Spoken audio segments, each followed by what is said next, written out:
Olá, boa noite, como vai? Vai bem?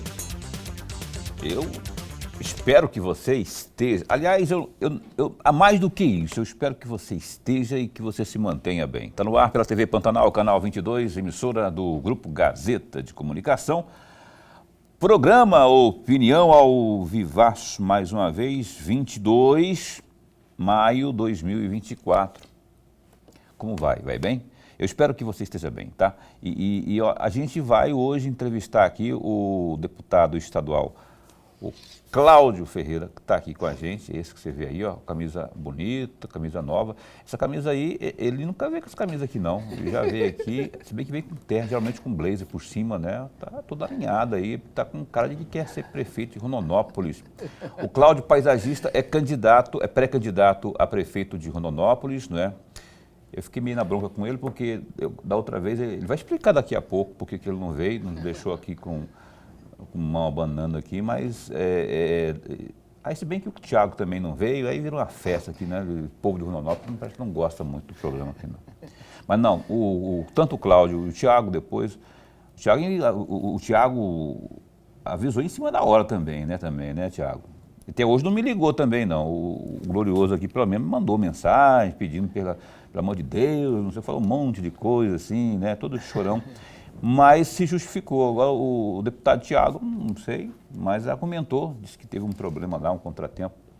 O Cláudio Ferreira está aqui para a gente falar sobre muitas coisas que andam acontecendo lá no Parlamento Estadual, também processo aí de pré-campanha, lá à Prefeitura de Rondonópolis, nesse pleito de 2024. Se tem alguma pergunta, alguma sugestão aí, interaja conosco. Está aí, ó, 99932-2529. Eu falei, está aí, mas não está ainda, mas aí apareceu na tela para você interagir com a gente. Mande por texto, né, uma pergunta, uma sugestão aí ao nosso entrevistado, que ele ao longo do programa vai estar aqui respondendo a sua participação. Professor Lourenberg Alves, boa noite. Como vai? Vai bem? Muito bem, Paulo. Boa noite, Paulo Coelho. Um grande abraço, mas um grande abraço mesmo a todos os nossos telespectadores, a razão maior do nosso programa. Verdade. Então, dito isso, a você que acompanha a gente aqui, não é? Pelo canal 22 ou pela internet, rapaz, pelo www.gazetadigital.com.br ou ainda pela página no Facebook da TV Pantanal. Aliás, tem um pessoal de Rondonópolis que sempre acompanha a gente aqui, não é? Pelo Facebook, principalmente ali. É só entrar no Facebook e digitar lá TV Pantanal 22 HD. Lá estamos nós, ao vivo e em cores, não é? Sempre de segunda a sexta, há mais de 4 anos ao vivo aqui no nosso canal 22. Deputado, obrigado por ter aceito o nosso convite aqui, obrigado de verdade, não é? Para a gente prosear um cadinho sobre... Para começar, o Cláudio Ferreira, deputado Cláudio Ferreira, ele é autor de um projeto que transformou-se em lei, que na minha avaliação é de uma relevância social extraordinária, que é aquela do IPVA lá, eu esqueci o nome do... CNH. A CNH, IPVA. CNH, é trânsito, né? CNH. Essa CNH cidadã que fala... CNH social. Social. Ela é uma maravilha. Por que eu falo isso? Porque isso dá condições de muita gente que sequer imagina como que vai conseguir. Não está barato hoje em dia, né? Tirar uma carteira de habilitação. E o Cláudio entrou com um projeto e ele foi abraçado pelo governo do estado. O governador adorou e tocou e lá no parlamento aprovou e o Mauro Mendes já sancionou e já é lei. E eu vou começar perguntando sobre isso. Como é que já está a implantação dela? E principalmente a fiscalização da CNH Social. Boa noite, caríssimo. Boa noite, professor Paulo Coelho. Boa noite, professor Lourenberg. Boa noite a toda a população do estado de Mato Grosso. Quando eu venho aqui nesta TV, eu me sinto muito confortável, né, e vejo algumas imagens que tem por aqui, né, dos peões aqui tocando o gado do Pantanal, né, me traz à memória lá a minha infância, né, traz algumas emoções aqui que fica a flor da pele. Muita alegria estar aqui. eu tenho muita conexão com o povo de Cuiabá. Eu me lembro pela primeira vez, viu, Paulo, da primeira vez que eu estive aqui em Cuiabá, né? Foi no ano de 97, né? Eu não tinha na memória algum dia que eu houvesse vindo aqui, senão até essa data de 97. Talvez vim quando era criança, meu pai talvez tenha me trazido aqui, mas até então eu nunca havia vindo aqui. E eu sou ali de Rondonópolis, né? Sou um rondonopolitano, filho de rondonopolitanos, mato-grossense, filho de mato-grossense. E quando eu cheguei aqui em Cuiabá, aqui tinha um motel aqui chamado Global Garden Center. Vocês lembram dele? Não, eu nunca mexi com motel, não. Tinha hotel. Hotel. Global Garden Center, né? Era um motel muito lindo, né? Que tinha umas plantas tropicais. Eu achava aquilo ali uma coisa incrível. Na época tava Miguel Sutil ali, não? É ali acho que é na... Global é do Berinho, né? Hotel Global Garden. Né? Global é do Berinho, que é o pai do Garcia lá, do deputado Garcia, federal, deputado Fabinho Garcia. Mas enfim. E eu andava ali naquelas avenidas, né? Os viadutos, aquilo ali me chamou muita atenção. Né? Eu fiquei impressionado com a cidade. Naquela época estava em voga uma planta chamada Mini Ixoria, né? O nome científico chama-se Ixoria coccinea, e ela dava umas flores vermelhas, assim, e aqui na cidade estava cheio delas, né? Eu acho que foi na época do prefeito, um prefeito que cuidou muito da cidade, agora eu não me lembro dele, agora um político tradicional aqui, disputou as eleições agora, qual é o nome dele mesmo? Roberto França. Roberto. Naquela época ele deu atenção para isso e a cidade ficava linda, né? Eu cheguei aqui, vi a cidade toda florida, fiquei muito impressionado com Cuiabá, isso nunca me saiu da memória. Mas enfim, voltando para a CNH Social, eu que nunca pensei, viu, eu estou falando disso aqui porque eu nunca pensei em ser um parlamentar, nunca conjecturei que um dia eu viria para a política e que um dia eu seria um deputado estadual que estaria ali na Assembleia Legislativa, trabalhando para as pessoas, especialmente para aquelas que mais precisam. E me lancei na política em 2020, não consegui êxito ali como candidato a prefeito em Rondonópolis. Em 2022 conseguimos êxito, fui o deputado estadual mais bem votado em Rondonópolis. E uma das proposituras nossa de campanha era a CNH Social, a carteira de motorista gratuita para quem não tem condições de pagar. No primeiro ano fizemos a propositura, toda uma articulação, todo um trabalho, aportamos grande parte do capital político nosso nesse projeto, porque nós julgávamos que era um projeto indispensável para ajudar as pessoas a se emanciparem, né, a conseguir se inserir no mercado de trabalho, ter o primeiro emprego.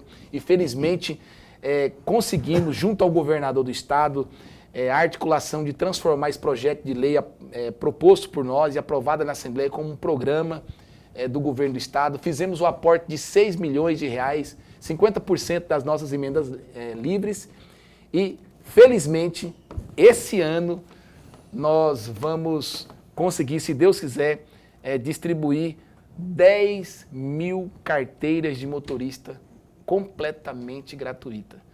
Esses dias eu tive uma experiência formidável. Uma manicure que faz o trabalho a domicílio, ela anda com a motocicleta dela, né, uma pessoa de meia idade, e ela queria me conhecer, ela queria falar comigo pessoalmente, porque ela foi agraciada pelo programa e ela queria me ver, falar comigo pessoalmente. E a gente conseguiu se encontrar. E ela disse, olha, você estava numa esquina falando em cima de um carro e eu vi você, eu falei assim, olha, eu vou votar nesse rapaz, talvez até por dó, né? Tava ali naquele sol quente, né? E ela votou, deu crédito, e aí ela falou assim, olha, o meu voto compensou, o meu voto dessa vez valeu a pena. E ela queria me conhecer para falar isso, né? E e ela me viu e me deu um abraço, né? E falou assim, agora eu vou ter minha carteira de motorista. Imagina só, uma pessoa, uma manicure, uma trabalhadora, né? Uma pessoa honesta, né?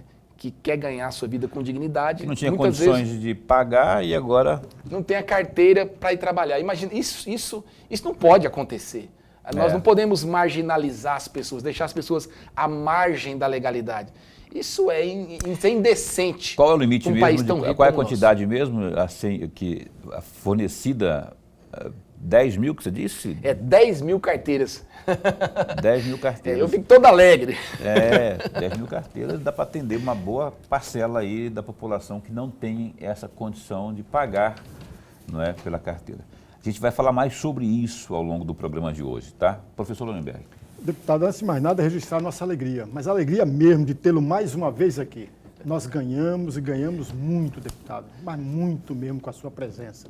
O programa fica muito mais rico e o amigo telespectador ganha e ganha muito com a sua presença.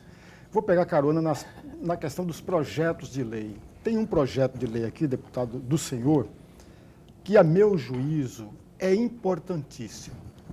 Eu estou falando exatamente do projeto de lei 775 de 2023, que dispõe sobre a proibição de construção de novas pontes de madeiras nas vias pertencentes ao estado de Mato Grosso.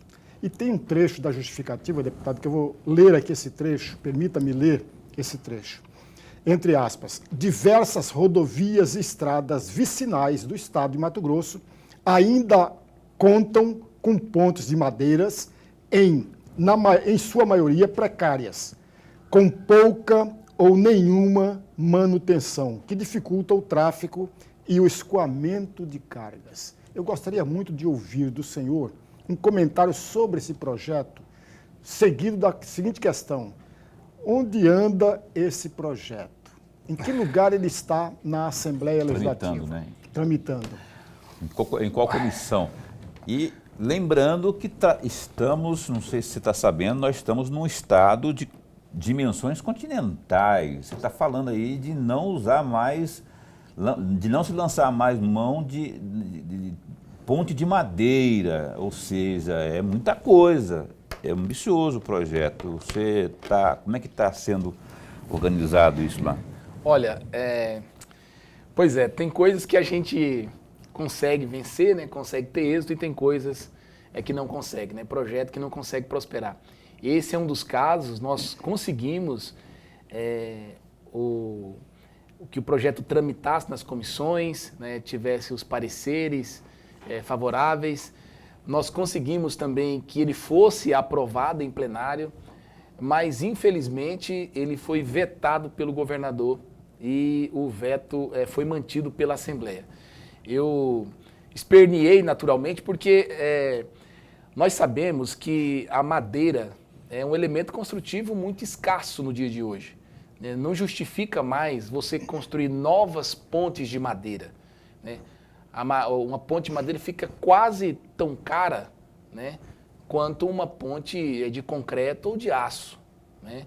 Então não justifica mais fazer novas pontes de madeira, né? Nós tínhamos que deixar isso para trás, né? Sem contar que quando você encontra a madeira disponível, né, via de regra não é madeira mais que resiste aos intempéries, que a madeira fica exposta. Ela fica dentro da água, parte dentro da água e parte fica tomando os intempéries ali, a chuva, o sol. A gente vive aqui nos trópicos, né? E essa madeira é muito afetada por esses micro-organismos e logo a gente perde, né? Sem contar que, infelizmente, nós já também não estamos tendo mão de obra para lidar com esse tipo de construção, né? Nós temos que ser razoáveis, né? Nós estamos perdendo esse tipo de mão de obra.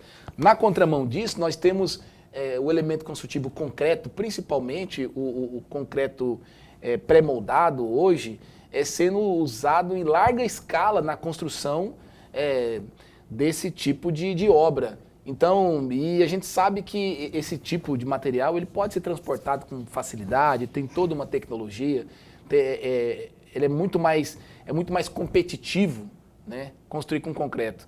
E infelizmente não conseguimos que o governador, né, sancionasse esse projeto. Questionei, né, fui nas comissões, enfrentei os pareceres, né, os pareceristas ali, conseguimos até mesmo o apoio do plenário, mas não conseguimos êxito ali junto ao executivo. Ao meu ver, é um erro, porque nós não podemos, nós temos que pensar, né, na aplicação correta, na aplicação eficiente do recurso público. Então não justifica mais fazer novas pontes de madeira. Ao meu ver, isso não justifica, não tem justificativa nenhuma. Tem uma ponte para consertar, ela cabe ainda conserto. Vamos consertar, né? Mas a medida do encaminhamento de que a ponte ela não serve mais, ela realmente não pode ser mais reformada, então ela tem que ser substituída, né? E não adianta querer substituir por uma nova ponte de madeira. Ao meu ver, foi um erro, né? Mas é isso, a política, a democracia tem disso, né? A arte do possível, né? Conseguimos êxito aqui, mas ali não conseguimos, e não conseguimos fazer com que o projeto se tornasse uma lei. Mas isso não impede que a gente não vai continuar defendendo essa ideia. Eu sou já totalmente contra a construção de novas pontes com elemento construtivo madeira. Eu acho que hoje temos que ir para o concreto, para o aço, não justifica mais. Ok. Falar em projeto, o Cláudio Ferreira, o deputado Cláudio Ferreira, tem uma informação aqui, que, aliás, foi publicado no Diário Oficial do Estado, não é, recentemente, aí, um projeto de lei que criava aí Na verdade, houve um veto do governo do Estado, né? O projeto que criava uma nova obrigação aos comerciantes que poderiam aí, né, em caso de descumprimento, ser multados em R$23 mil. Esse projeto recebeu aí voto contrário aí do glorioso Cláudio Ferreira, lá no plenário das deliberações na Assembleia Legislativa. Queria que você falasse um pouco sobre esse veto do governador aí, que parece que foi aquilo que a maioria dos parlamentares, pelo menos, entendia como, inclusive você, entendia como o mais salutar, o mais viável, mais saudável. Todos nós sabemos, isso não é novidade, né? Nós temos que trabalhar no sentido de remover os obstáculos, né, que impedem as pessoas de produzirem riqueza e de gerenciar a riqueza que eles produzem. Nós somos um país que estamos lá atrás no ranking de liberdade econômica. Nós precisamos trabalhar para diminuir a burocracia, simplificar os investimentos, né, os empreendimentos. Não justifica mais a gente querer criar mais burocracia, né? E, por conseguinte, corrupção, né? Quanto mais burocracia, mais corrupção. Não justifica a gente criar esse tipo de regulação, né, de controle excessivo. E, infelizmente, nós tivemos ali a apresentação desse projeto por parte de um parlamentar. Não quero citar aqui o nome, porque aí alguém vai dizer, está perseguindo, está atuando contra. Nós somos contra o projeto. Inclusive, quando eu ataquei o projeto, né, critiquei o projeto, o parlamentar até disse que eu estava mentindo. Falou, olha, você está mentindo aí, fazendo fake news, né? Mas nós fomos enfáticos, né, contrário ao projeto. O projeto ele criava uma nova obrigação que o comerciante, o pequeno comerciante, o industrial, quem quer que fizesse uma transação financeira, né, no comércio, colocasse ali o telefone do WhatsApp no sítio eletrônico ali do documento fiscal, seja ele uma nota fiscal grande ou um cupom fiscal. Eu argumentei, e se o empresário, caso não fizesse isso, ele poderia tomar uma multa de até R$23 mil, né? Agora imagina só, tomar uma multa de R$23 mil por não colocar o contato do WhatsApp ali no documento fiscal. A gente sabe que tem aqueles documentos impressos por aquelas máquinas que são bem pequenininhos, né? Muitas vezes aqueles cupom fiscal nem comporta as informações que descreve o produto. Oxalá a inserção de mais uma informação do WhatsApp, né? do Procon. A gente foi contra o projeto, né? O parlamentar criticou a nossa atuação, inclusive nos atacou pessoalmente, né? Mas nós não cedemos, né? Votamos contra, levamos o projeto ali para o governador, pedimos, né? Encaminhamos junto à Casa Civil o pedido nosso de veto, né? E o governo acatou o nosso pedido e vetou o projeto, né? Graças a Deus. Seria mais um problema, seria mais um encargo, mais uma obrigação que o pequeno comerciante deveria cumprir. Imagina, teria que contratar uma empresa de software, né, de tecnologia da informação para estar inserindo esse número do WhatsApp no sistema da empresa, enfim, uma série de burocracia. O projeto, esse projeto que eu citei aqui é o 952 de 2021, de autoria do glorioso Tiago, o deputado Tiago Silva. Ih, rapaz, deu um quiprocó isso. Eu vejo com bons olhos a questão de colocar uma informaçãozinha ali para a pessoa ter. Agora, obrigar ao ponto de colocar a faca no pescoço do cidadão, se ele não cumprir, pagar essa cacetada aí já é meio barra pesada, né? Mas o fato que trata-se desse projeto aí que o glorioso Mauro Mendes acabou vetando. Já foi publicado, inclusive, no Diário Oficial, 952 de 2021. Olha só, intervalo comercial, só que antes tem um recado aqui para você. O Grupo Gazeta de Comunicação, sensibilizado com a tragédia no Rio Grande do Sul, une esforços com a Águia Sul Transportes, Lojas Moda Verão, Casa da União Santa Luzia e também Polícia Militar do Estado de Mato Grosso.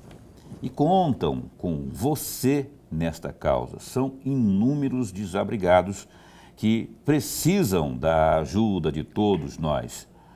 Socorrer quem mais precisa é um ato de amor. Todos juntos pelo Rio Grande do Sul. É hora de agir. Doe alimentos não perecíveis, água mineral, material de limpeza e higiene pessoal. Entregue sua doação nas lojas Moda Verão e no Grupo Gazeta de Comunicação, na Rua Professora Tereza Lobo, número 30, Consil. Informações, anote aí pelos telefones 65 3612-6507, 65-3612-6190. As imagens são fortes e os nossos irmãos gaúchos ainda estão tentando se recuperar agora, só que as chuvas diminuem o seu volume, só que o frio chegou lá, quer dizer, então eles continuam precisando de todos nós. Faça a sua doação. A união que eu falo sempre de empatia, que é se colocar no lugar do outro, e solidariedade, que é, a partir da empatia, providenciar algo, mover-se, né, para ajudar o próximo. Opinião dá um tempo só e vai para o intervalo comercial, a gente volta já já.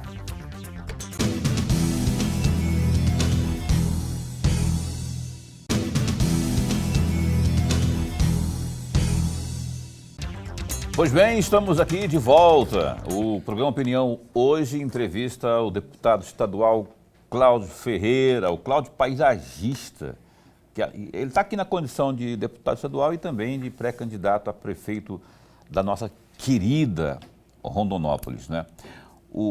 Vamos para o Gazeta Digital agora, www.gazetadigital.com.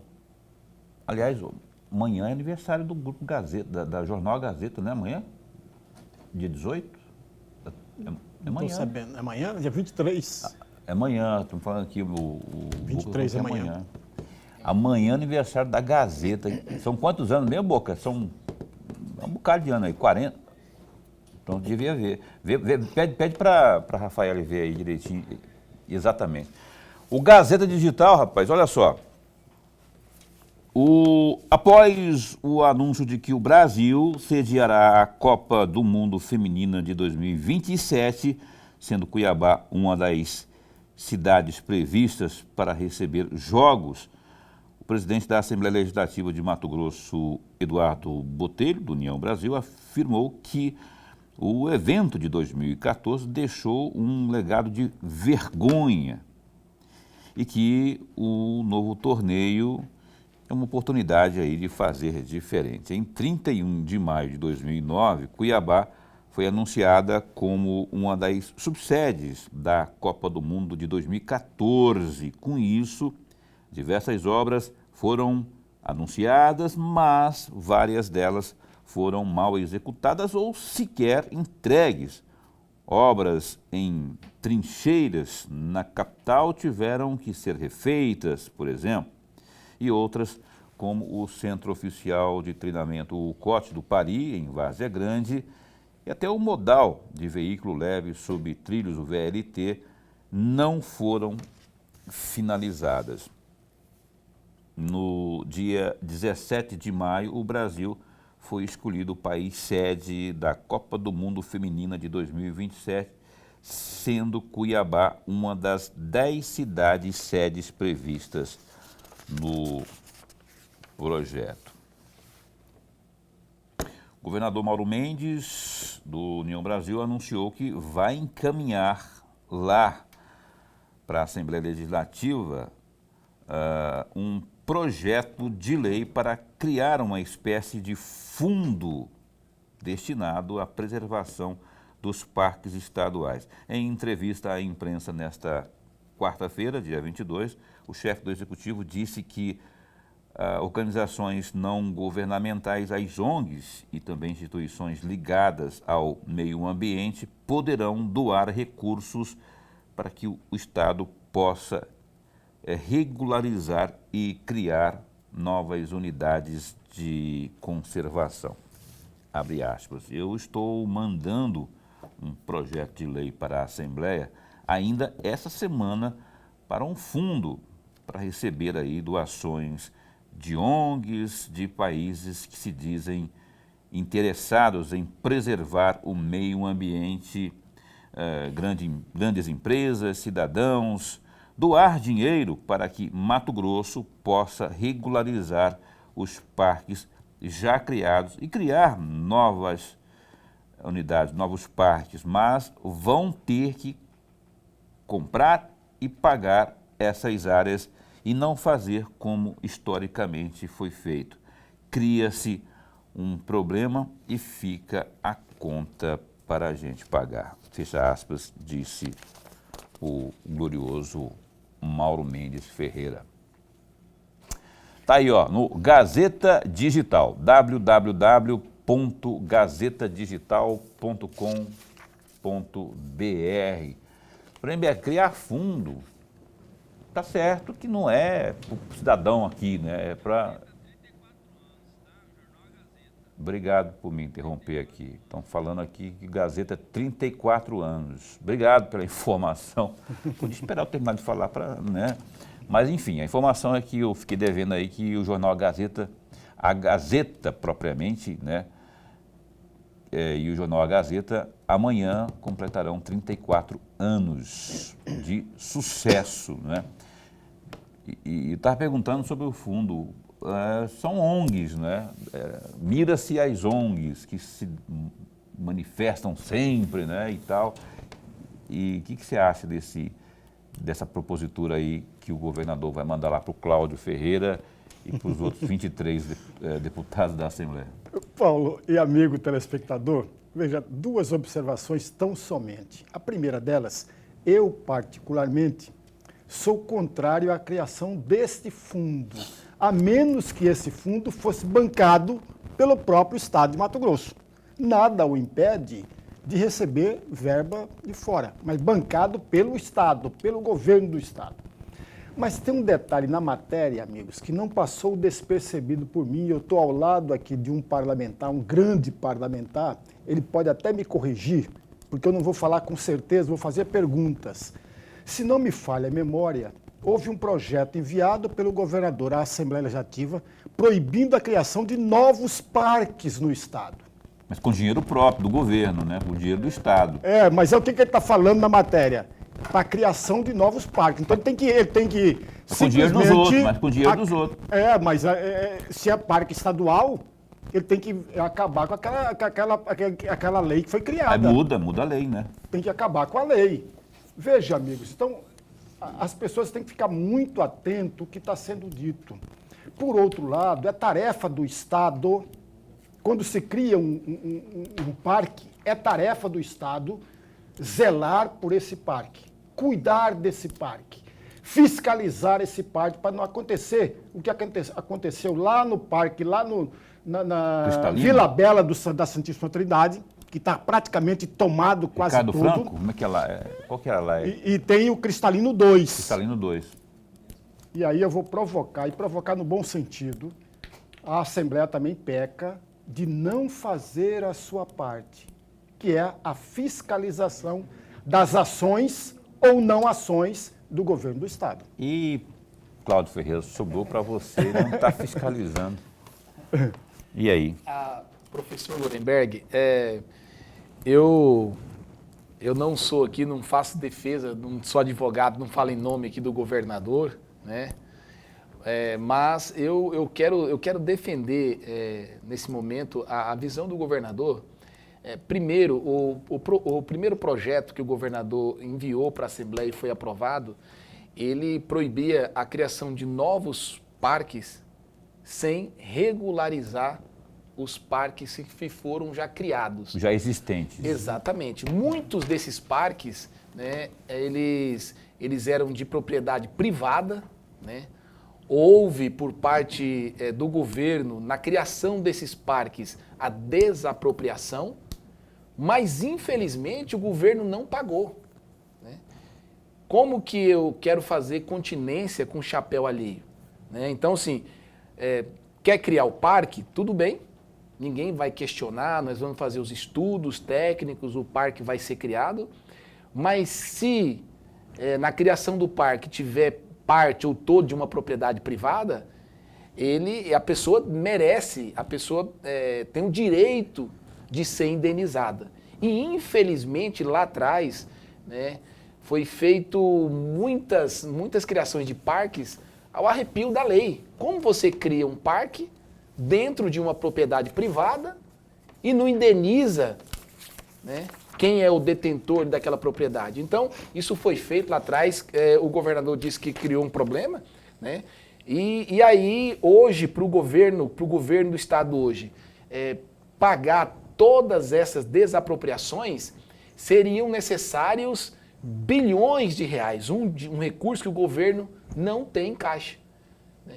Sem contar que muitos desses parques, né, quando foi criado, sequer até o dia de hoje tem plano de manejo. Então fica lá as propriedades sem plano de manejo, sem condições de receber o visitante, sendo alvo de incêndio, de invasões, criando uma situação de violência no campo, enfim, todo mundo sai perdendo da forma como vinha sendo feito. Então, assim, e eu quero dizer que eu também sou favorável a essa criação desse fundo, porque, infelizmente, nós temos aí muitas ONGs, né, que ficam criticando, inclusive essas ONGs são usadas politicamente contra os produtores brasileiros. Nós preservamos mais de 50% do território nacional, né? Mais de 50% do território nacional está como quando da época de Pedro Álvares Cabral chegou aqui,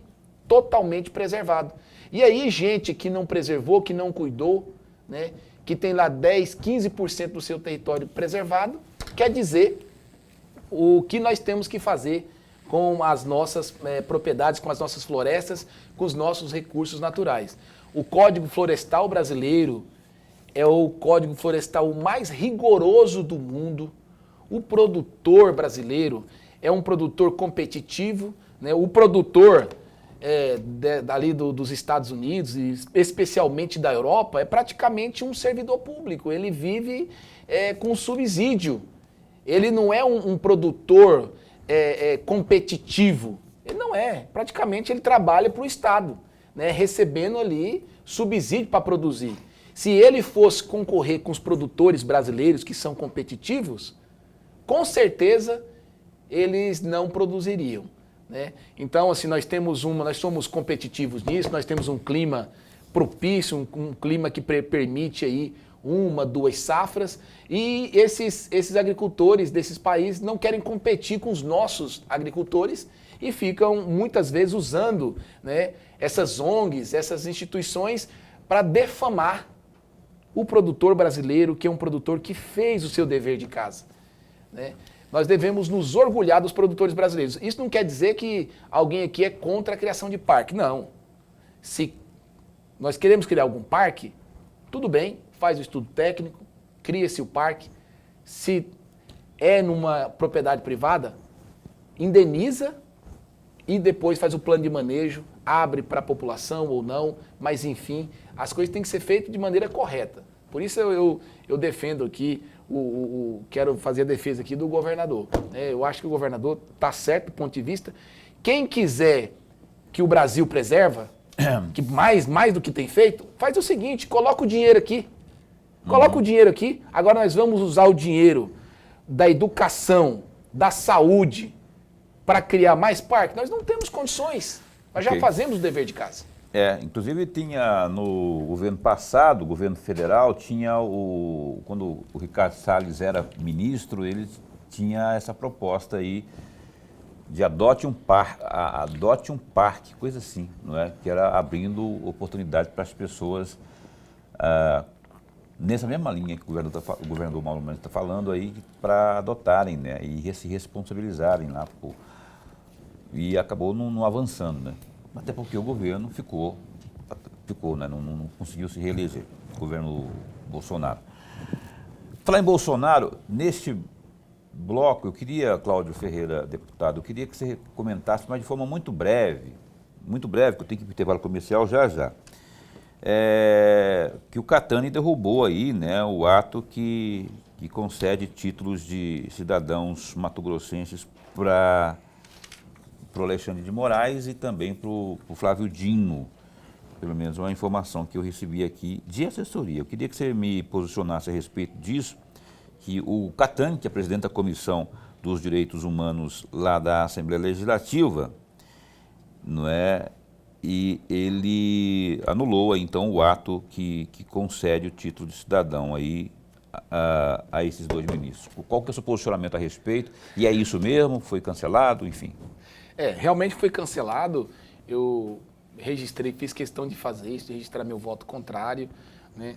O título de cidadão mato-grossense, ele é atribuído para pessoas que têm serviços relevantes prestados para o estado de Mato Grosso. E, infelizmente, a nossa posição é que, principalmente o ministro Alexandre de Moraes, não tem ficado atento, né, ao Estado Democrático de Direito, né? Nós temos ali, e isso é uma base da democracia, né?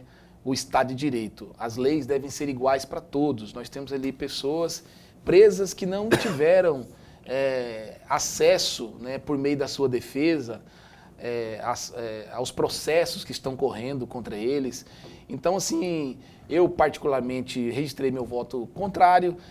Isso divide muito as opiniões, mas nós temos pessoas, né, que fizeram um bom trabalho pelo estado de Mato Grosso, pessoas simples, né, um vaqueiro, um empreendedor, né, o professor. Eu acho que tem muita gente para a gente homenagear antes de homenagear os tais ministros, né? Então, a propósito, ontem foi a vez da segunda turma do STF livrar aí o glorioso Zé Dirceu, que quer ser, inclusive, candidato em 2026, não é? E hoje foi o Marcelo Odebrecht, as acusações lá na Lava Jato também, um rapa que estão fazendo aí, aos poucos estão livrando a turma toda aí, né?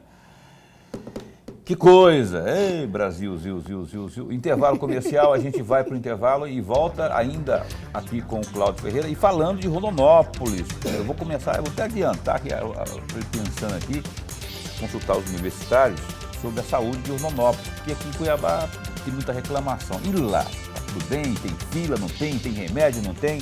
Tem que estar sabendo, porque ele pretende, inclusive, disputar a prefeitura daquela cidade, daquele município. A gente volta no instante só.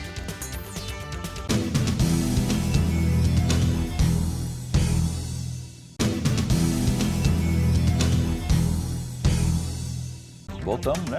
Voltamos. Tem um barulho para aquelas bandas de cá, parece que tem alguma... O Opinião está de volta ao vivo com o Cláudio Ferreira, deputado estadual. Vou pedir para o Lorenberg abrir o bloco de perguntas aqui ao nosso entrevistado, neste último bloco, por favor, professor. Deputado, recentemente, para ser mais preciso, de acordo com o jornal A Tribuna de Rondonópolis, no dia 19 de março deste ano, o senhor teria dito o seguinte, entre aspas, estamos dialogando há mais de um ano com vários partidos e lideranças. Fecham aspas. E aí vem a minha pergunta, deputado. De fato, quais são os partidos que estarão com o senhor, com o PL, na disputa à Prefeitura de Rondonópolis em 2024? Professor Lorenberg, de fato nós abrimos, né, as conversações, naturalmente que fazendo compromissos, né, que cabiam dentro, né, debaixo do guarda-chuva dos compromissos que nós temos com a honestidade, né, com a transparência, com a eficiência dos serviços públicos. Né? A gente muitas vezes não consegue avançar muito quando a gente coloca esses limites. Né?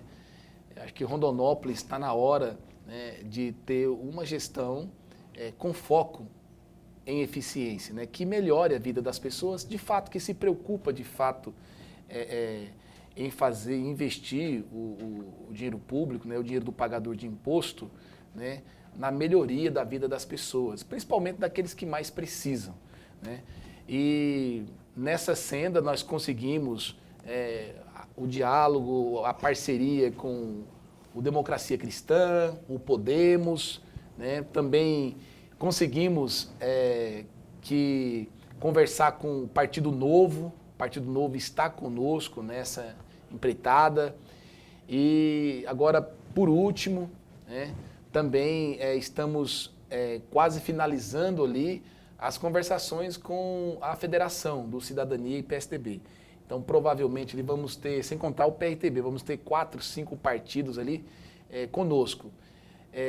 Partidos que já faziam, né, oposição à administração, à gestão de Rondonópolis, que, ao nosso ver, tem sido muito deficitária, né, em prestar um bom serviço para a população, tanto é que o prefeito está tendo dificuldade em estar emplacando o seu candidato, né, o seu pré-candidato, tentando aí um terceiro mandato por meio de outra pessoa, o seu secretário. Vou ainda seguir em Rondonópolis. Então, só para recapitular aqui, Democracia Cristã, que você falou, não é? PRTB, Podemos, PSDB também? Novo. O Novo. E a Federação Cidadania e PSDB. Mas esse não está batido martelo ainda não, tá? A gente o diálogo está bem encaminhado. Eu acredito que nós vamos conseguir isso. Você sabe que bater o martelo ali é só nas convenções. 48 do segundo tempo.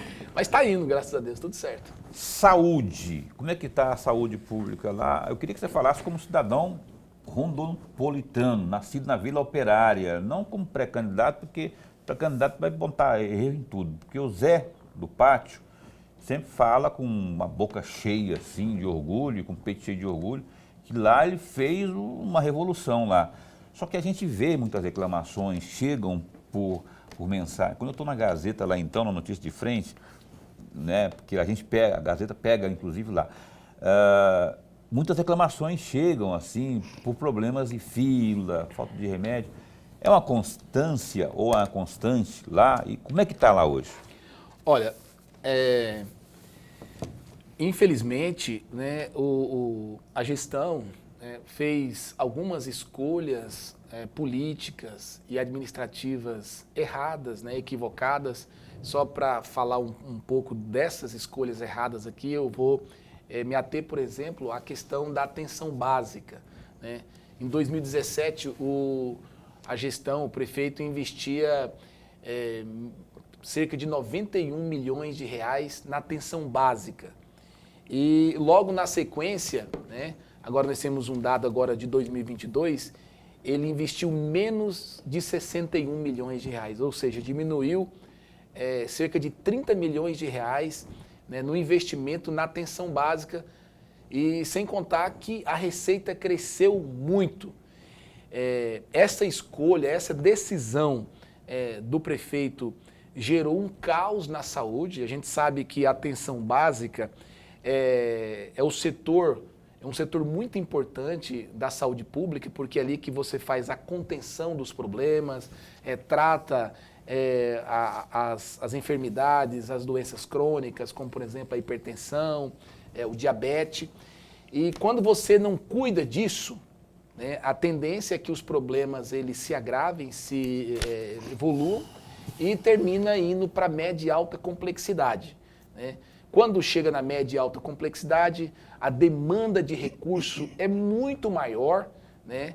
E as pessoas já estão sofrendo. Ou seja, o prejuízo é tanto para o paciente, para a população, como também para o erário público, né? Para o dinheiro do pagador de imposto. Então, essas séries de decisões erradas, né, terminaram por praticamente colapsar a saúde de Rondonópolis, né? Hoje está faltando tudo.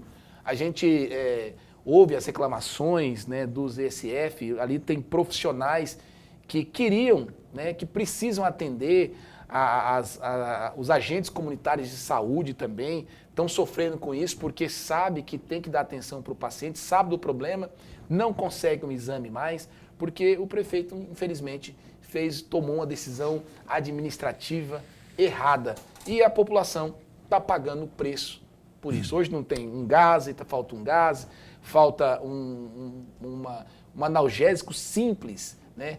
Eu tenho informação, já ouvi reclamação de que manda lá 1 litro de água sanitária por mês para um posto de saúde. Agora, imagina só, um ambiente de saúde contar com 1 litro de água sanitária por mês para sanear aquele espaço. Então, realmente, a saúde de Rondonópolis está deficitária, está um caos, né? A população tem pagado caro pela escolha administrativa errada e nós temos que recuperar isso aí. Mas transparência tem dos gastos públicos? Ou não tem também? Não, a transparência, infelizmente, isso é um ponto fraquíssimo, né, do governo de Rondonópolis.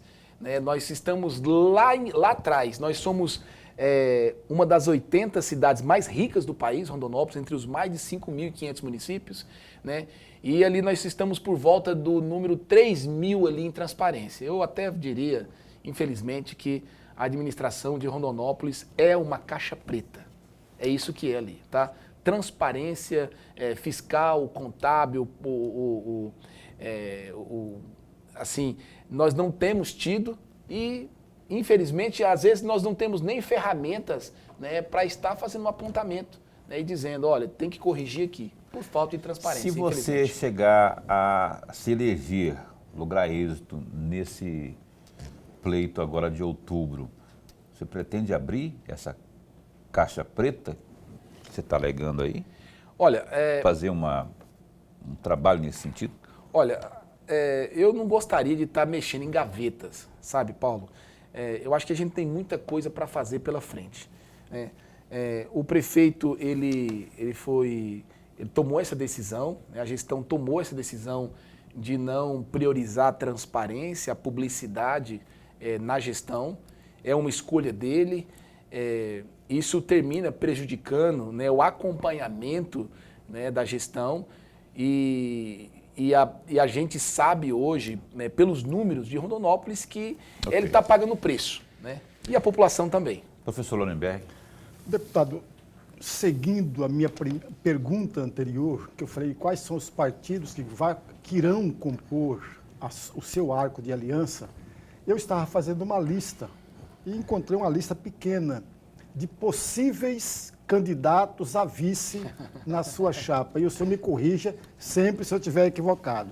O meu primeiro nome da lista aqui é a vereadora Kalinka Meirelles, do PL, que poderia ser esse nome.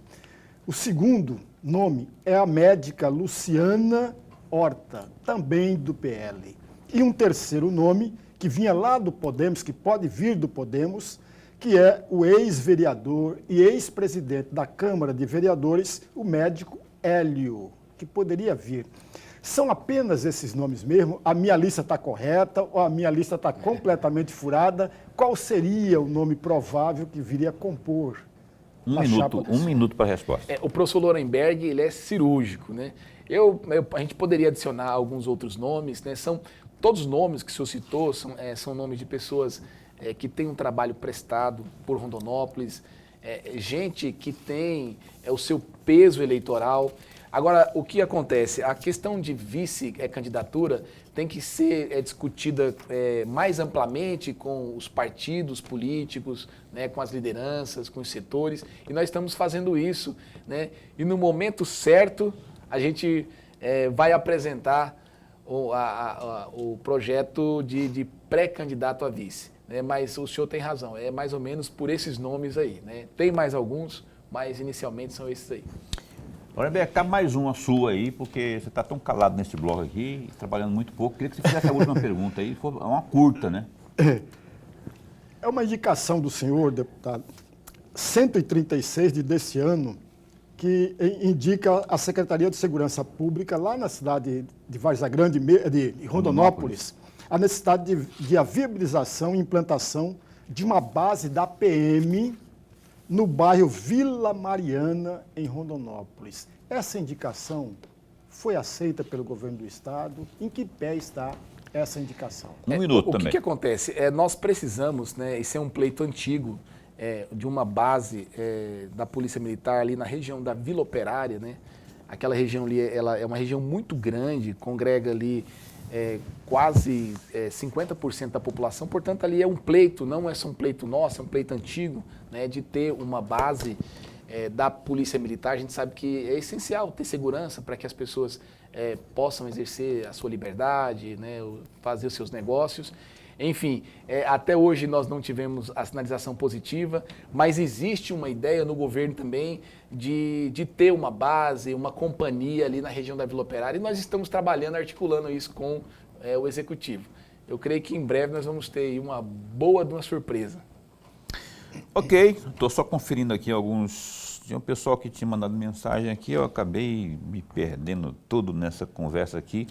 Mas, enfim, eu quero agradecer a Pamela Quirino, aqui do Jardim Primavera, o Joelson Paulo, mandou aqui, tem um beijo para a esposa dele, que é a Jandira, a Lucivânia Brito, lá do Parque Cuiabá, estão acompanhando a gente, obrigado. E ao pessoal de Rondonópolis que está acompanhando pela página no Facebook aí, né, pela internet, obrigado pelo carinho. Deputado, obrigado por ter vindo aqui mais uma vez. A gente não tem mais tempo, rapaz, horário de rede, eu queria agradecer, obrigado de verdade. Um abraço para sua família lá, para os seus 2 filhos, enfim, para o pessoal de Rondonópolis também. E obrigado, esse espaço continua posto para bem informar. Te agradecer, Paulo, te agradecer, professor Lorenberg, pela oportunidade, agradecer os telespectadores da Rede TV, do programa Opinião, vocês estão de parabéns, ajuda, isso é muito importante a gente vir aqui fazer esclarecimento do que tem sido feito. Às vezes a gente fala só mal de político, né? Mas sempre também tem coisa boa vindo da classe política, né? Por exemplo, a CNH Social, que é um projeto que eu tenho orgulho e alegria e satisfação de trazer e apresentar para vocês. Eu quero agradecer vocês pela oportunidade e me colocar à disposição de toda a população, toda a sociedade mato-grossense. Quais são os nomes dos seus 2 filhos lá? Não tem aqui. É a Maria Fernanda e Matheus. Mandar um abraço para vocês. Daqui um pouquinho o pai está chegando. Vou sair daqui do estúdio, vou pegar ali a 163 e vou direto para Rondonópolis. Vai com cautela, devagarzinho. Com parcimônia. Abraço também para Lorenberg. A minha esposa Alessandra, pelo amor de Deus, não pode esquecer, já senão deu divórcio, eu chego lá, esquece, um divórcio. Cara, se ganhar, já ia perder, já não ia ter primeira dama já. Olha só, qual é o nome dela? Alessandra. Alessandra, tá vendo? Quase. Olha só, obrigado então, a assessoria também, Ana Carla Costa, minha adorável amiga, obrigado, assessora de imprensa. Tem aquele rapaz lá, qual é o nome dele? Sargento Carvalho. E o Vandi. Ali. Amanhã a gente se encontra aqui e a gente vai entrevistar o vereador Guilherme Alencar, aqui de Cuiabá, às 19h30. Então, se cuida. Até lá. Fica bem. Fica com Deus também.